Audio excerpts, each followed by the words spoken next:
آپ نے ایک آیت کا یہاں پہ اشارہ کیا، قرآن مجید کے دوسرے مقامات پہ بھی اسی کی تلقین سامنے آتی ہے۔ جمعہ کے خطبات میں آپ نے آیات سنی ہوں گی، سورہ نحل کی آیت ہے، فرمایا بے شک اللہ اس میں عدل اور احسان اور قرابت مندوں کو دیتے رہنے کی ہدایت کرتا ہے اور بے حیائی، برائی اور سرکشی سے روکتا ہے، وہ تمہیں نصیحت کرتا ہے تاکہ تم یاد دہانی حاصل کرو۔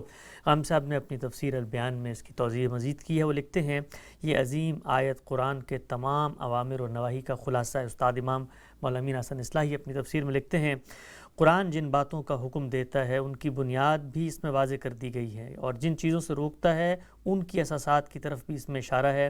تمام قرآنی اوامر کی بنیاد عدل، احسان اور ذوی القربہ کے لیے انفاق پر ہے، اور اس کی منہیات میں وہ چیزیں شامل اور داخل ہیں جن کے اندر فحشاء، منکر اور بغی کی روح فساد پائی جاتی ہے۔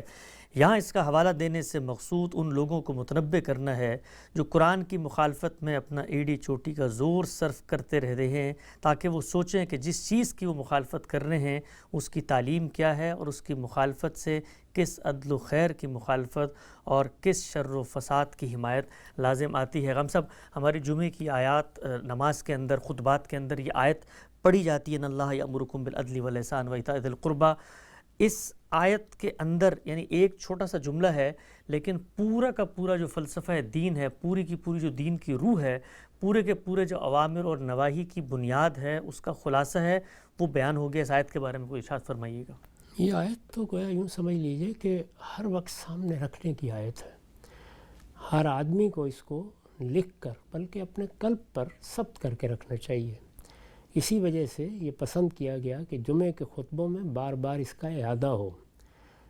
دین کے اگر آپ مشمولات یا اس کے کنٹینٹ پر غور کریں تو عبادات کے بعد تین ہی چیزیں ہیں، تطہیر بدن ہے، تطہیر خور و نوش اور تطہیر اخلاق ہے۔